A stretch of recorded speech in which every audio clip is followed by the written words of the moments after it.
नमस्कार दोस्तों, बहुत बहुत स्वागत है आप सभी का गवर्नमेंट एजुकेशन में। मेरा नाम है जितेंद्र, आप सभी का स्वागत करता हूं।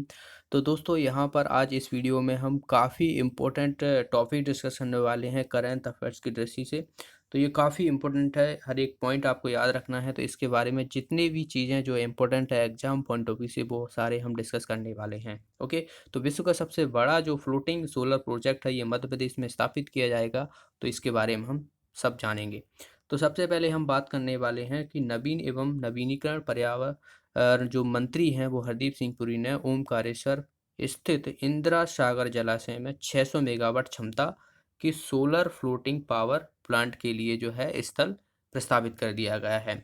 तो एक चीज़ आपको याद रखना है कि ये कितने का है, क्षमता इसकी जो है वो 600 मेगावाट क्षमता का है, और ये कहाँ पर स्थापित किया जाएगा, ओमकारेश्वर में इंदिरा सागर जलाशय में।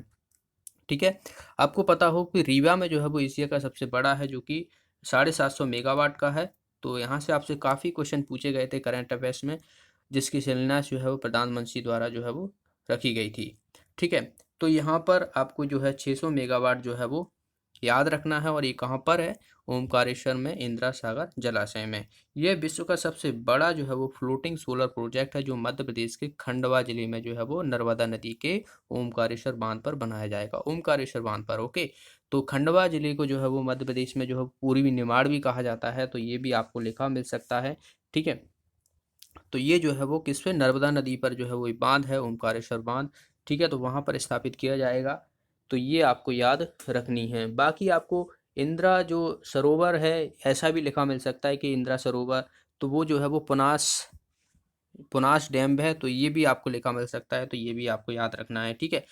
तो या फिर ओमकारेश्वर बांध मिल सकता है, पुनास डैम मिल सकता है, और इंदिरा सागर जलाशय भी मिल सकता है। तो ये सभी आपको मिल सकते हैं, कोई भी एक क्वेश्चन आपको घुमाकर कोई भी पूछ सकता है। अब इसमें जो है वो इसकी लागत जो लगने वाली है वो लगने वाली है 3000 करोड़ रुपए की। तो ये भी इम्पोर्टेंट है, याद रखना है। इसमें जो सहयोग करने वाले हैं, international finance corporation, world bank, power grid.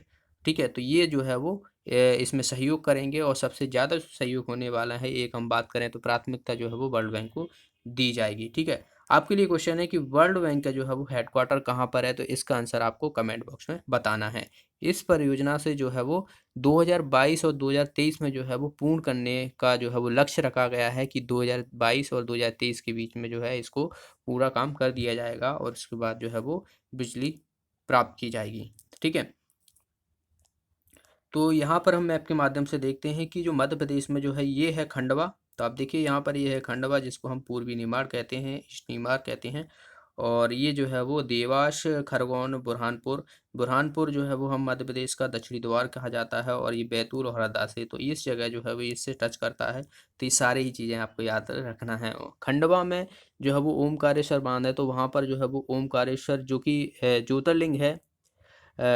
Bharat में 12 ज्योतिर्लिंग हैं, जहाँ पर एक जो है वो ओमकारेश्वर में है, दूसरी जो है वो उज्जैन में है। तो ये मैं बता चुका हूँ, अगर आपने मेरी डेली वीडियो देखे हुए हैं। अब यहाँ पर जो इंदिरा सागर परियोजना है, तो आप देख सकते हो यहाँ पर इंदिरा सागर डैम है या इंदिरा सागर परियोजना है। तो यहाँ पर जो है ये सोलर प्लांट जो है, पावर सेल लगाए जाएंगे यहाँ पर। ठीक है, सोलर पैनल लगाए जाएंगे। तो यहाँ पर जो है वो लगाए जाएंगे। और आपको पता हो तो जो इंदिरा सागर परियोजना है, वो जो है वो किसने इसका शिलान्यास रखा गया था, तो इंदिरा सागर परियोजना है तो इंदिरा गांधी के द्वारा जो है वो रखा गया था 1984 में। तो इम्पोर्टेंट है, याद रखना है, डेट ईयर आपको याद रखना है। ओके, तो यहाँ पर जो है ये स्थापित किया गया था इंदिरा गांधी द्वारा। ये जो है वो इसका जो कार्य जो प्रारंभ हुआ था वो 1992 में हुआ था, और इसको जो पूरे काम जो बन गया था, बिजली जो उत्पादन हो गई थी, वो हुई थी 2004 में। ठीक है, तो ये सागर परियोजना है एक तरीके से। तो इतना आपको याद रखना है। तो यहाँ पर जो है वो सोलर पैनल लगाए जाएंगे। अब इससे फ़ायदा क्या है, इससे फ़ायदा ये है कि सरकार को जो है वो ज़मीन नहीं खरीदनी पड़ेगी। अगर आप कहीं और भी लगाते हो, तो यहाँ पर जैसे कि लगाओगे, तो यहाँ पर जो भी लोग रह रहे हों, तो उससे जो है वो ज़मीन खरीदनी पड़ेगी। उसके बाद जो है वो सोलर पैनल लगाए जाएंगे, पर यहाँ पर जो है वो इससे बचा होगा, और एक तरीके से प्रदूषण रहित होते हैं। तो सोलर पैनल जो आपने देखा होगा कि ये सौर ऊर्जा से जो है वो इलेक्ट्रिक जो है वो प्रोड्यूस करते हैं। या फिर आपसे ऐसा भी क्वेश्चन पूछा जा सकता है कि सोलर पैनल जो है वो किसको किस में कन्वर्ट करते हैं, तो सौर ऊर्जा को जो है वो विद्युत ऊर्जा में बदलते हैं। तो आप देख सकते हो यहाँ पर ये जो है वो, इसको पुनास डैम भी लिखा मिल सकता है, या इंदिरा सागर डैम भी लिखा मिल सकता है। ठीक है, तो ये सब मैं बता चुका हूँ यहाँ पर। ये ठीक है। बाकी हम बात करें तो नर्मदा नदी की, जो नर्मदा नदी पर ये बना हुआ है, तो नर्मदा नदी से आपसे क्वेश्चन पूछा जा सकता है। मध्य प्रदेश की सबसे बड़ी नदी है, 13-12 किलोमीटर जो है उसकी लंबाई है। टोटल अगर लेंथ की बात की जाए मध्य प्रदेश में जो है वो 1070 किलोमीटर जो है वो उसकी लेंथ है। मध्य प्रदेश के ये 15 जिलों से होकर गुजरती है।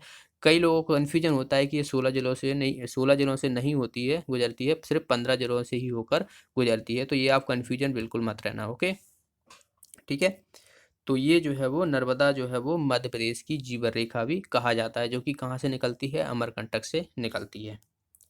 आगे हम बात करें तो इसमें जो सोलर पैनल होते हैं उसमें जो उपधातु यूज की जाती है, ठीक है, उपधातु यूज कौन सी यूज की जाती है, सिलिकॉन यूज की जाती है। बहुत ही इंपॉर्टेंट है, काफ़ी बार क्वेश्चन पूछ लिया जाता है साइंस में कि जो सिलिकॉन है उसका यूज कहाँ किया जाता है। तो सोलर पैनल हुए, जो कंप्यूटर की चिप होती हैं तो उनमें भी यूज किया जाता है। तो सिलिकॉन के बारे में आपको सभी जितने भी इंपॉर्टेंट फैक्ट है, ये रासायनिक तत्व है और पृथ्वी पर जो है वो ऑक्सीजन के बाद सबसे अधिक पाए जाने वाला तत्व है। तो सबसे ज़्यादा जो है वो जो पृथ्वी होती है उसकी क्रस्ट में सबसे ज़्यादा ऑक्सीजन पाया जाता है, ठीक है। उसके बाद जो है वो सिलिकॉन पाया जाता है। तो सिलिकॉन का जो एटॉमिक नंबर है वो 14 है, ये भी आपको याद रखना है, ठीक है, याद रखना है। और इसकी जो है वो बात की जाए तो जो इलेक्ट्रॉनिक अवयव हुए, साबुन हुए, शीशे हुए और कंप्यूटर चिप हुए, तो इनमें जो है वो इस्तेमाल किया जाता है। इसकी खोज जो है वो 1824 में जो है वो की गई थी, तो ये आपसे नहीं पूछा जाएगा। बाकी आपको याद रखना है ये जो है वो आवर्त सारणी का 14वें स्थान का रखा गया है। अब वहाँ पर मैं आपको बता देता हूँ कि देखिए ये जो होते हैं ये होते हैं ग्रुप यानी समूह होते हैं। तो आवर्त सारणी में आपको पता हो कि जो 18 जो है वो समूह होते हैं, जैसे हम ग्रुप कहते हैं, और टोटल एलिमेंट जो है वो होते हैं 118 होते हैं, ठीक है। और जो आवर्त होते हैं वो 7 होते हैं। तो यहाँ पर ऐसे आवर्त होते हैं, तो ये भी आपको याद रखना है, ठीक है। अब यहाँ पर आप देखोगे ये जो है वो 14वें ग्रुप में और आवर्त कौन सा, तीसरा। तो यहाँ पर देखिए ये जो है वो सिलिकॉन है जिसका एटॉमिक नंबर जो है वो 14 है। तो ये जो है सिलिकॉन है, ठीक है। तो ये आपको याद रखना है। ये आपसे पूछा जा सकता है कि पी ब्लॉक का है, एस ब्लॉक का है या डी ब्लॉक का है। तो ये यहाँ से यहाँ तक जो है ये पी ब्लॉक में आते हैं। ये वाले जो तत्व होते हैं वो डी ब्लॉक में आते हैं और ये वाला जो रहता है पहला और दूसरा ग्रुप रहता है वो एस ब्लॉक में आता है और इधर वाले जो रहते हैं वो एफ ब्लॉक में आते हैं, ठीक है। तो ये यहाँ पर जो है वो एफ ब्लॉक में आते हैं, इन सभी को आपको याद रखना है। तो आप देख सकते हो यहाँ पर ये सोलर सेल बनाए जाते हैं, उसके बाद जो है वो इनका मॉड्यूल जो है वो तैयार किया जाता है। तो ये जो यहाँ पर ये छोटे छोटे से लगे हुए हैं ये दरअसल सोलर सेल हैं और उसके जो है वो जोड़ जोड़ के जो है वो पूरा सोलर पैनल तैयार किया जाता है। ये कंप्यूटर की चिप है जिसका जो है वो सिलिकॉन जो है वो धातु का यूज किया जाता है और ये सौर ऊर्जा को जो है वो विद्युत ऊर्जा में बदलने का काम करते हैं। तो ये थे सारे इंपॉर्टेंट फैक्ट जितने भी यहाँ से आपसे क्वेश्चन जरूर बनाए जाएंगे। तो साथ में मैंने यहाँ पर स्टैटिक जीके और करंट अफेयर जो है यहाँ पर कराया है, तो सभी आपको याद रखना है। कितनी क्षमता है, कब स्थापित किया जाएगा, किसके द्वारा स्थापित किया जाएगा, किस जगह स्थापित किया जाएगा, नदी, सभी डैम, यहाँ पर मैं सब कुछ बता चुका हूँ। तो वीडियो अच्छा लगा तो वीडियो को लाइक कीजिए, शेयर कीजिए और जो भी साथी रहे चैनल को सब्सक्राइब कर लेना। साथ में एक बेल आइकन बन के आएगी, उस पर भी क्लिक कर लीजिएगा। अगर आप ऐसे वीडियो और चाहते हो तो वीडियो को ज़्यादा से ज़्यादा लोगों में शेयर कीजिए, सपोर्ट कीजिए। और आप इस वीडियो की पीडीएफ डाउनलोड कर सकते हो टेलीग्राम ग्रुप से, लिंक आपको डिस्क्रिप्शन में मिल जाएगा, तो वहाँ से आपको इस वीडियो की पीडीएफ मिल जाएगी। तो मिलते हैं अगले वीडियो में। Thanks for watching the video, have a nice day.